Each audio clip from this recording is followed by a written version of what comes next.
Break के बाद एक बार फिर से आपका स्वागत है। तो जिस तरीके से खुलासा हुआ उस वक्त पर फिर से बोफोर्स की यादें फिर से ताज़ा हो गई। क्या था ये पूरा बोफोर्स घोटाला जिसको लेकर के भारत की राजनीति समय समय पर इस तरीके से उबाल में आती रही? देखते हैं इस खास रिपोर्ट में। बोफोर्स अंतर्राष्ट्रीय स्तर पर भारत की छवि को सबसे ज्यादा नुकसान पहुंचाने वाला घोटाला रहा है, जिसके तार भारत, स्वीडन, इटली, स्विट्जरलैंड जैसे देशों से जुड़े रहे हैं। नेता, अभिनेता, दलालों के नाम भी इसके साथ जुड़ते रहे हैं। राजीव गांधी ने प्रधानमंत्री रहते हुए 24 मार्च 1986 को भारत सरकार और स्वीडन की कंपनी एबी बोफोर्स के बीच तोपों की सप्लाई के लिए 1437 करोड़ रुपए का करार किया था। इस सौदे में कोई बिचौलिया नहीं होने की बात कही थी, लेकिन एक निश्चित प्रतिशत रकम बोफोर्स कंपनी द्वारा रहस्यमय ढंग से स्विट्जरलैंड के पब्लिक बैंक अकाउंट में जमा कराई गई और भारत सरकार के पब्लिक सर्वेंट्स को और उनके नामांकित लोगों को दी गई। एक साल बाद ही इस सौदेबाजी में कथित तौर पर दलाली खाए जाने की खबर सार्वजनिक हो गई। इसके बाद राजीव गांधी सरकार दोबारा सत्ता में नहीं आ सकी। वीपी सिंह ने बोफोर्स के नाम पर चुनाव जीत लिया और प्रधानमंत्री बने, लेकिन उनकी सरकार इस केस को जल्दी सुलझा नहीं पाई और लोगों को लगा कि उन्होंने चुनाव में बोफोर्स का नाम केवल जीतने के लिए लिया था। सीबीआई ने 22 जनवरी 1990 को इस मामले में केस दर्ज किया। फरवरी 1990 में भारत सरकार ने इस कांड की संपूर्ण जांच का अनुरोध स्विस अधिकारियों से किया। जांच में यह भी पता चला कि एबी बोफोर्स ने ओट्टावियो क्वात्रोची के अलावा कुछ और लोगों के साथ भी सांठगांठ कर एई सर्विसेज को अपना एजेंट बना दिया है। क्वात्रोची इस एग्रीमेंट को करने वाले मुख्य व्यक्ति के रूप में सामने आए। तब ओट्टावियो क्वात्रोची दिल्ली में काम करता था और इटालियन कंपनी स्नेम प्रोगेत्ती के रीजनल डायरेक्टर के पद पर तैनात था। इस पूरे मामले को लेकर 7 लोगों ने स्विट्जरलैंड के सुप्रीम कोर्ट में अपील भी की। पहली बार सीबीआई को जांच अधिकारी ने सूचित किया कि 7 अपीलकर्ताओं में ओट्टावियो क्वात्रोची का नाम शामिल है, लेकिन इसके बाद भी सीबीआई को सुप्रीम कोर्ट की कार्यवाही के कागजात नहीं मिले। यह भी आश्चर्य है कि कागजात क्यों नहीं मिले। उन दिनों प्रधानमंत्री नरसिंह राव थे। बाद में देवेगौड़ा की सरकार बनी, तब सीबीआई को स्विस सुप्रीम कोर्ट की कार्यवाही के कागजात मिल पाए। जनवरी 1997 में सीबीआई को स्विस अधिकारियों ने दस्तावेज सौंपे। इन दस्तावेजों के अध्ययन से पहली बार बोफोर्स डील में ओट्टावियो क्वात्रोची की बड़ी भूमिका का पता चला। इटालियन व्यवसायी ओट्टावियो क्वात्रोची के गांधी परिवार के साथ घनिष्ठ संबंध थे और उनके घर बेरोक-टोक आना जाना था। 1993 में भारत से भागने से पहले तक गांधी परिवार के घर पर क्वात्रोची की आवाजाही बनी रही। आज की स्थिति ये है कि सीबीआई बोफोर्स मामले में केस बंद कर चुकी है। भारत में क्वात्रोची के खिलाफ कोई केस नहीं चल रहा है। उसके खिलाफ जारी करवाया गया रेड कॉर्नर नोटिस भी वापस लिया जा चुका है। फिल्म अभिनेता अमिताभ बच्चन का नाम भी इस घोटाले में उछाला जाता रहा, लेकिन अब अभिनेता अमिताभ बच्चन को क्लीन चिट मिल चुकी है। लेकिन सबसे अहम सवाल आज भी यथावत खड़ा हुआ है, किसने घोटाला किया और किसने घूस खाई? खाई तो फिर कितनी खाई? Bureau report, HBC news. Bofors का ये घोटाला कुछ सालों के बाद में बार बार आता रहा, इसका जिक्र होता रहा और राजनीति में उबाल आता रहा। प्रताप जी, क्या लगता है कि जो बाकी की सरकारें हैं या कांग्रेस सरकार के अलावा भी उन सब ने बोफोर्स को केवल एज ए टूल यूज़ किया, क्योंकि इस मामले में बहुत ज़्यादा कोई बड़ा खुलासा नहीं हो पाया? दीपक, कुल मिलाकर जो ये खुलासा हुआ है, इससे साफ तौर पे जाहिर तो हो गया है कि कहीं ना कहीं राजनीतिक हस्तक्षेप और राजनीतिक दबाव ही बोफोर्स घोटाले की इस पूरे खेल में काम कर रहा था। तो इससे साफ तौर पे जाहिर है कि जब इतना बड़ा राजनीतिक खेल हो तो कैसे होगा, और निश्चित तौर पे सीबीआई और जांच एजेंसियों को वो छूट भी नहीं मिली होगी और उन्हें आगे तक बढ़ने के लिए उनको पूरी की पूरी निर्देश भी नहीं दिए होंगे। तो इसलिए इसके चलते बोफोर्स, जो कि आम जनता जैसे मान चुकी थी कि एक बहुत बड़ा घोटाला हुआ है, दलाली खाई गई है, दलाली पहुंची है और जो सैन्य खरीद में घोटाला हुआ है, ये सारी बातें मानने के बावजूद सरकार इसे सिद्ध नहीं कर पाई। दीपक, बात इतनी सी नहीं है। बोफोर्स एक ऐसा टर्निंग पॉइंट था भारत के सैन्य इतिहास में कि इसके साथ ही उसके बाद जो सैन्य खरीद के मामलों में एक के बाद एक घोटाले जो आते जा रहे हैं, सामने आते जा रहे हैं, अभी तक आ रहे हैं, तो उसे साफ तौर पे जाहिर हो गया है कि भारत जो दुनिया का में सबसे बड़ा आर्म्स का खरीदार है, उसके साथ कितने बड़े पैमाने पर दलाली खाई जाती है, कितने बड़े पैमाने पर दलाली होती है। लगातार एक के बाद एक घोटाले हो रहे हैं। लेटेस्ट ऑगस्टा हेलीकॉप्टर का मामला सामने आया है कि उसमें भी इटली में जांच चल रही है। यानी कि साफ तौर पे ऐसा जाहिर है कि कहीं ना कहीं यूरोप और इटली और ये सारे के सारे संबंध ऐसे हैं कि जो बड़े दलाल भारत में घूमते रहते हैं और भारत में दलाली करके और भारत को ऐसे सैन्य सामान बेच देते हैं।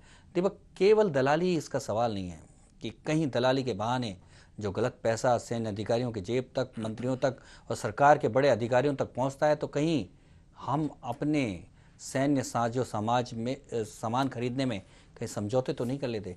कहीं देश को जो बताया जा रहा है कि हम इतने मजबूत हैं, कहीं कमजोरी तो नहीं है?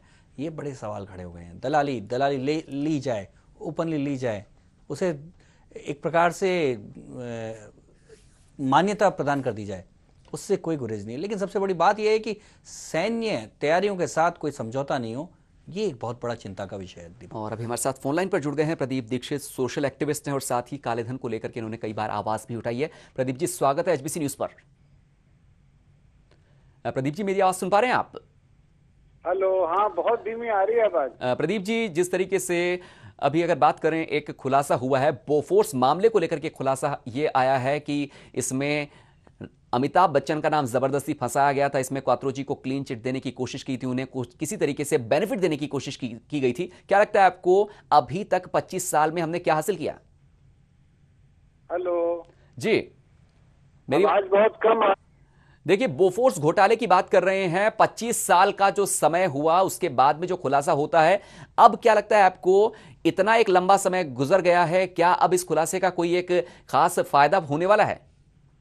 अब इस खुलासे का तो कोई खास फायदा नहीं है। उस समय जिसका छवि खराब होनी थी हुई, या जो अंतर्राष्ट्रीय जो ताकतें हैं जो किसी भी देश की सरकार गिराती हैं, किसी भी देश की सरकार उठाती हैं, उस समय तो जो होना था वो हुआ ही। अभी इसका तो कोई खास फर्क होने वाला नहीं है। प्रदीप जी, लेकिन बड़ा सवाल यह उठता है कि इस तरह के खुलासे के बाद क्या भारत सरकार को अब वापस इस केस को रीओपन नहीं करना चाहिए? क्योंकि एक प्रकार से बंद कर दिया गया था। अब जो स्वीडन के अधिकारी ने जो खुलासा किया है, उससे साफ तौर पे जाहिर हो गया है कि क्वात्रोची का इसमें इन्वॉल्वमेंट था और राजीव गांधी ने उन्हें बचाने की कोशिश की थी। ये सारे आरोप लगने के बाद कहीं इसे और क्लीन करने के लिए जरूरी नहीं है कि इसे अब और जांच की जाए? हाँ, बिल्कुल जांच होनी चाहिए, इसकी बिल्कुल जांच होनी चाहिए। लेकिन सवाल ये उठता है कि वो स्विस बैंक का या जो वहाँ के अधिकारी ने बयान दिया है, वो एक पर्सनल बयान है, किसी इंटरव्यू में दिया है। वो आधिकारिक रूप से, लिखित रूप से भी उनको ये बात कहनी चाहिए जी, और ये बात भी घोषित करनी चाहिए कि उस समय क्या दबाव था उनके ऊपर जो ये बात नहीं कह पाए, वो आज वो कह पा रहे हैं। ये भी जरूर साफ आना चाहिए सामने। और भारत सरकार को दोबारा जांच तो करनी ही चाहिए इस पूरे मामले की। प्रदीप जी, एक और बड़ा सवाल उठता है कि बोफोर्स तो शुरुआत थी, उसके बाद एक के बाद एक सैन्य साजो सामान की खरीद में घोटाले सामने आ रहे हैं। अभी तक आ रहा है, ऑगस्टा हेलीकॉप्टर तक का मामला, अभी लेटेस्ट मामला आया है। तो क्या लगता नहीं है कि इन सब घोटालों के चलते, इस दलाली के चलते कहीं ना कहीं हमारी रक्षा तैयारियों से कहीं ना कहीं समझौता हो रहा है? नहीं, बिल्कुल हमारी जो रक्षा तैयारियां हैं या जो हमारी रक्षा की हमारी खुद की ताकत है, वो ज्यादातर जो बाहर के हथियारों पर डिपेंड है या जो दूसरी कंपनियों के हथियारों पर डिपेंड है, उस पर तो हम लोग काफी मात खा रहे हैं और उसमें काफी पीछे भी हो रहे हैं। हाँ, बस इतना अच्छा है कि जो हम खुद अपनी मेहनत से बना रहे हैं, जो खुद स्वदेशी टेक्निक से चीजें बन रही हैं, उनमें जरूर हमको भरोसा है। वरना बाहर के हथियारों की दलाली में तो सारे सौदे ही, मतलब बोफोर्स तोप भी खराब थी, ये तो सभी जानते हैं, फिर भी उसका सौदा हुआ। तो उस हिसाब से तो हमारी सेना का तो मनोबल काफी टूटता ही है इससे। तो क्या प्रदीप जी, अब क्या लगता है, क्योंकि एक के बाद एक जिस तरह से पिछले कुछ समय से लगातार सैन्य खरीद को लेकर सेना और सरकार के अधिकारियों के बीच टकराव को लेकर और जिस तरह से सारी बातें सामने आ रही हैं और उसके बाद ये बोफोर्स का वापस एक बड़ा खुलासा होता है, इन सबको देखते हुए क्या कोई ये अंतर्राष्ट्रीय साजिश लगती है? ये वास्तव में ऐसे खुलासे हैं जिसको लेकर अब और गंभीर हो जाना चाहिए सरकार को और यहाँ की जनता को भी? नहीं, मुझे लग रहा है कि हिंदुस्तान इसमें बहुत पीछे है, क्योंकि हथियारों की दलाली, हथियारों का सौदा तो पूरी दुनिया भर में ही चलता है। हिंदुस्तान में क्या है, थोड़ा सा प्रेस वाले पीछे हैं, या थोड़ा हमारी जनता जागरूक नहीं है, या यहाँ की राजनीतिक पार्टियां बहुत अच्छी नहीं है, इसलिए वो काफी कुछ दब जाते हैं। वरना हथियारों की दलाली तो पूरी दुनिया में चला करती है। आज से नहीं, पिछले 50 साल से चला करती है। हाँ, लेकिन अगर जो अच्छे देश होते हैं, जहाँ अच्छे राष्ट्र नायक होते हैं, जहाँ अच्छे नेता होते हैं, वो ज्यादातर अपनी टेक्नोलॉजी पर ही निर्भर करते हैं। वही सबसे अच्छा रास्ता है। तकनीक को कम से कम करना होगा। अच्छा, एक और बड़ा सवाल प्रदीप जी, है कि ये मतलब दलाली कम से कम हो। प्रदीप जी, एक और बड़ा सवाल उठता है कि क्वात्रोची को सीबीआई ने और सरकार ने क्लीन चिट दे दी, अमिताभ बच्चन को स्वीडन के पुलिस अधिकारी ने क्लीन चिट दे दी, बाकी सारे के सारे जिनके ऊपर आरोप थे सारे के सारे क्लीन चिट पा गए। लेकिन भारत के साथ गद्दारी करने वाले, भारत की जनता के साथ धोखा करने वाले कौन हैं? क्या भारत की जनता को कब न्याय मिलेगा, कैसे मिलेगा? नहीं, ये तो साफ समझ में आ रहा है कि कौन गद्दारी कर रहा है पूरे देश भर में। मतलब ये जो कांग्रेस का शासन है, शायद इससे ज्यादा गद्दारी तो कोई दूसरा कर भी नहीं सकता है, कर भी नहीं रहा है। और ये लोग तो पूरे अंतर्राष्ट्रीय जो पूरा एक इसका जो षड्यंत्रकारी लोग हैं उनसे मिलके ये सब काम करते हैं, तो उसमें तो ये आसानी से बच के निकल जाते हैं, क्योंकि सरकार अभी भी उनकी है। वो भी इस पे क्या काम करेगी कोई भरोसा नहीं लगता है। लेकिन जनता को तो मांग करनी चाहिए कि इस सारे मुद्दे को दोबारा से उठाया जाए। धन्यवाद प्रदीप जी। तो कुल मिलाकर प्रदीप जी सही बात कह रहे थे दीपक, कि ये मुद्दा ऐसा है कि ये केवल बोफोर्स की दलाली किसने खाई और वो दलाली के पैसे वापस आ जाएं, इतना सा नहीं है। इससे बड़ा मुद्दा ये है कि आखिर में गद्दारी करने वाले कौन हैं, देश में ही छिपे हुए वो गद्दार कौन हैं जिन्होंने इस तरह की दलाली के सौदे किए। क्योंकि भारत की सुरक्षा से जुड़ा हुआ मामला था ये, चावल में या सीमेंट में दलाली का मामला नहीं, यूरिया में दलाली का मामला नहीं, ये हमारे सैन्य साजो सामान में दलाली का मामला था। कहीं टेक्नोलॉजी कमतर आ जाए, कहीं ऐसे हमारे सुरक्षा के सामान आ जाएं जिनसे हमारे सैनिक लड़ ही नहीं पाएँ, तो फिर क्या होगा। इसलिए बहुत गंभीर मसला है। निश्चित तौर पे जनता को जागरूक होना पड़ेगा, दबाव बनाना पड़ेगा। आखिर में कोई भी सत्ताधीश, कोई भी अधिकारी इतनी तो कम से कम जरूरत नहीं कर सके कि देश के साथ इस स्तर पे जाकर गद्दारी करे। तो एक तरफ जहां बोफोर्स का जिन्न निकल करके आया, तो वहीं देश में लगातार नए नए घोटालों की सुगबुगाहट सुनने में मिल रही है। देश में एक नए हेलीकॉप्टर घोटाले की सुगबुगाहट भी इस वक्त हो रही है और इटली की एक कंपनी अगस्टा वेस्टलैंड ने इसकी जांच भी शुरू कर दी है। इस तरीके के बहुत सारे मामले पहले भी उठ चुके हैं और एक और मामला सामने आने से देश की जनता कहीं ना कहीं अपने आप को ठगा हुआ सा महसूस जरूर करती है। रक्षा सौदों में भ्रष्टाचार को लेकर इटली की कंपनी अगस्टा वेस्टलैंड अब हेलीकॉप्टर सौदों में दलाली की जांच कर रही है। इटली के प्रमुख अखबारों में खबरें छप रही हैं कि भारत से 3,540 करोड़ रुपए के सौदे में स्विस सलाहकार की मदद ली गई है।